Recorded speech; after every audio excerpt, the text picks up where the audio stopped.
now move on to the statement by the Minister of Finance. And Minister of Finance, you have two members who have indicated they have questions for you this morning. The first is the Opposition Leader.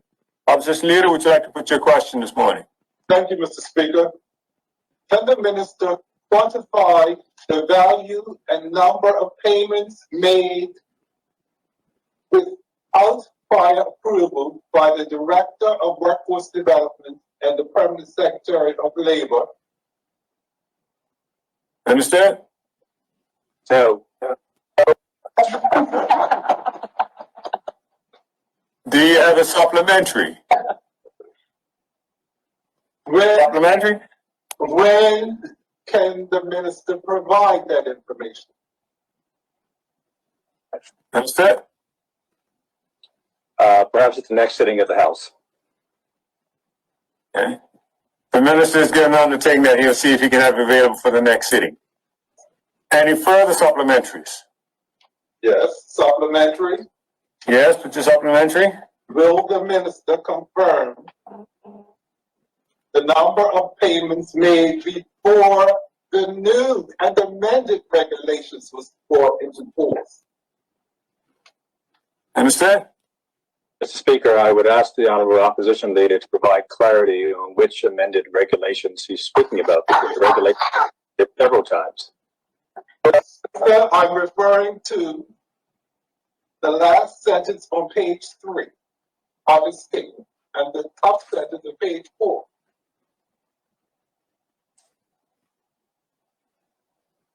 Speaker, there were two ostensible rounds of unemployment benefits. The first round started with the announcement of the pandemic in early 2020, and then the second round would have started towards the end of last year in December of 2020.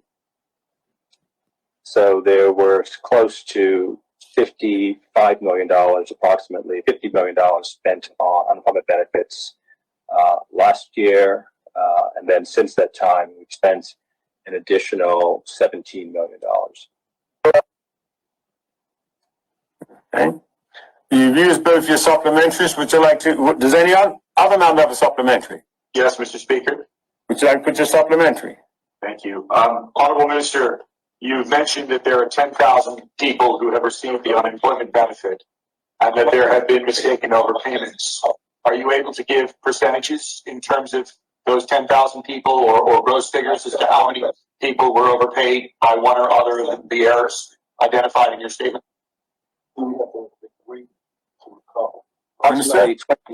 Approximately 2,500 people received benefits in excess of the amounts that they were eligible for. That amount approximated about $3.5 million, or about $1,400 per person. To date, can you please mute your mic? Yeah, I think opposition leader, your conversation is bleeding in. Thank you, Honorable Minister. I can hear you if you can continue. Thank you. To date, 300 people have refunded the government approximately $500,000. So the amount that is outstanding with respect to the overall program is about 5%. And supplementary? Yes. Minister of Finance, I'll defer to your maths, but does that mean about $3 million is outstanding and uncollected, roughly? Yes, 3.5 million less $500,000 is $3 million. Grateful. Thank you. Any further supplementaries? Yes, Mr. Speaker, I have a supplementary. So, of that, how much of that has been recovered so far?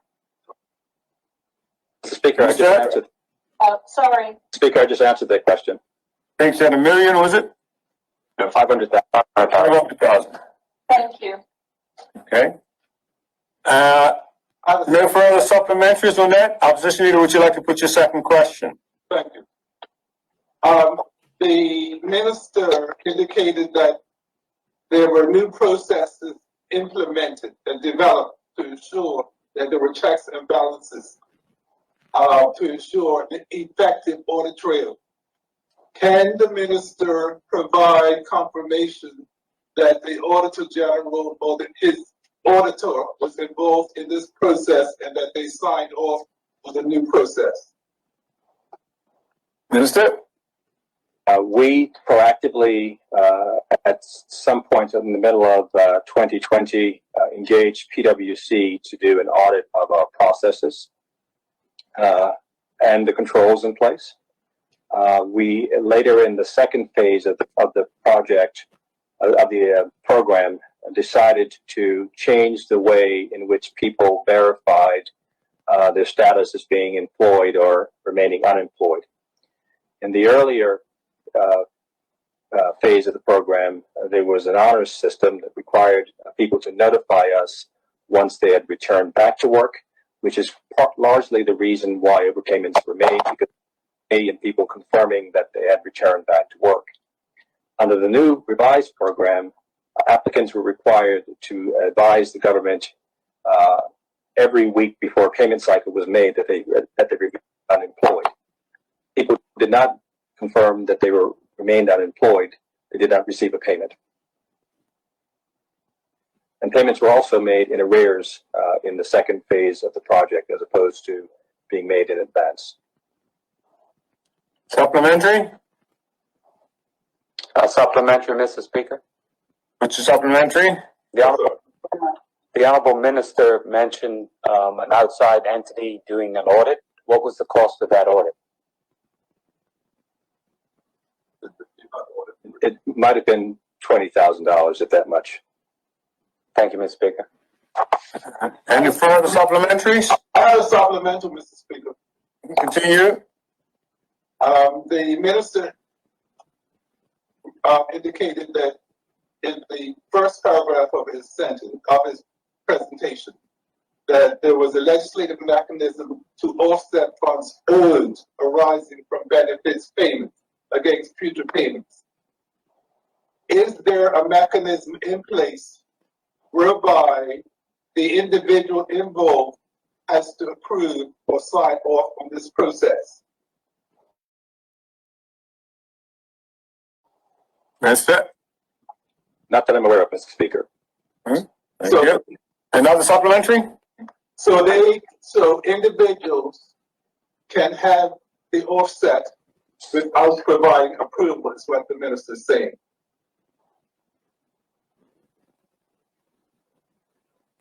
Mr. Speaker, I think that I'm not aware of means.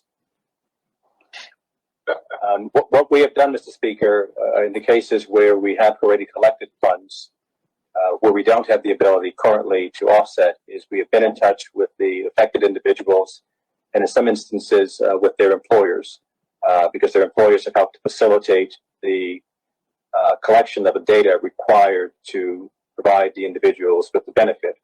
And we've worked with people who have voluntarily refunded the government the amounts for which they were overpaid.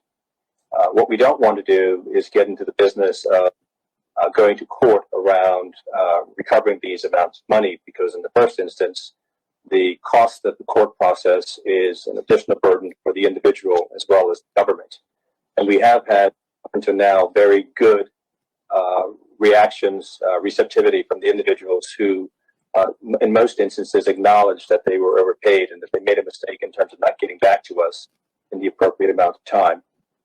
I don't foresee this being particularly challenging, although I think that for the sake of good order, we should have the tools available to us in as much as people are entitled to future benefits and have not repaid amounts that they were paid in error. Supplementary. Supplementary, MP Perman?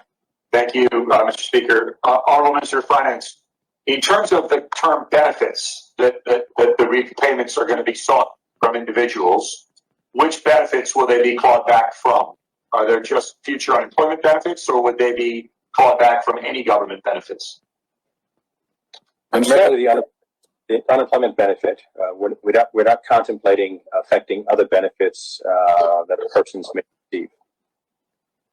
Second supplemental, Mr. Speaker. Go ahead. Thank you, Honorable Minister. In terms of the clawback, if I can use that expression, will the government apply means testing to that recovery of monies? Mr. Speaker, as I mentioned before, we endeavor to work with people to recover the funds that were overpaid. It is not intended to be a confrontational exercise. The team that we have in place that has worked on this project for the better part of the last 14 to 15, relatively small team, 4 to 5 people. I think by any objective measure, when asked by the public to assess these folks, they would report that these folks have been very responsive and open to working with people in terms of their circumstances, in terms of getting them their pay. So I don't foresee any change in posture of the team that has worked so hard over the course of the last year and a bit to try to ensure that people in their times of need were provided with the support that the government was providing. Similarly, in working to recover those amounts that have been past due, and on average, it's about $1,400 per person, so about 3 weeks of unemployment benefit. I'm endeavoring to ensure the team has the same posture. Thank you, Minister. Any further supplementary? Supplementary, Mr. Speaker, yes. With the supplementary. Mr. Speaker, in regards to the recovery, what parameters has the government provided those who are faced with the task of reaching out and trying to recover the money? What parameters have they provided them? For example, if somebody is unemployed, and we know the unemployment rate is quite high at the present time, if somebody's unemployed, how much grace are they given before they even have to consider any repayment? Minister? The discretion with respect to kind of grace is mine, and at this point, the team has not been very active on terms of the remaining cases that are outstanding. I think we have suspended the calls on this effort in trying to focus on getting the second phase of the program kind of completed as we've worked to get the island back up and running. My sense is that there is an extensive database. The team will report into the ministry how they're progressing. In as much as there are difficult hardship cases, they will seek our approval to provide some degree of latitude to folks. But in the grand scheme of things, I would say the program has been tremendously successful in that we've gotten most people their money, and we've had a 5% error rate, if you can call it that. And so we will just work with people to get the money back.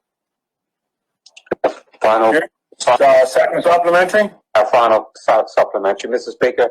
In regards to this process, am I correct, Minister, in assuming that every benefit payment will have to be reviewed to make sure was done in the proper way, or if not, ratified in the proper way? No, that's not the case. In the early days, Mr. Speaker, of the program, my recollection, and I remember this vividly, is there was a press conference held on a Tuesday advising folks that this program will be stood up. And my team and I were responsible for getting people paid by Friday, so in 3 days. As you can imagine, getting over 3,000 people paid in 3 days and getting a program stood up required a lot of work. As a result, and I think I've said this in the House, my other public statements, as the Minister of Finance, I am responsible for financial instructions, and I have the authority to vary them as I deem appropriate.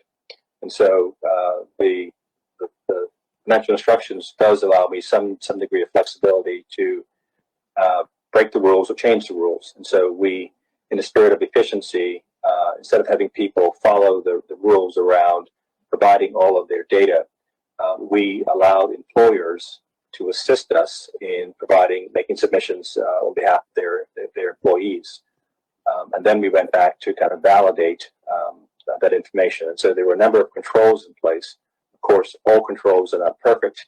And I think as the time went on, we were able to tighten up the program as to kind of where we are now, where we pay in arrears and folks are required to confirm their status before payment is made to them. We also have more robust documentation. Thank you, Minister. Does anyone else have a supplementary? There's none? Opposition Leader, do you have a third question? No, I'm done, thank you. Okay. Minister, the other member had questions, indicated had questions for you is MP Dunkley. MP, do you still wish to put questions or the supplementaries covered it? We covered it, Mr. Speaker. I thank the minister. No problem. We'll now move on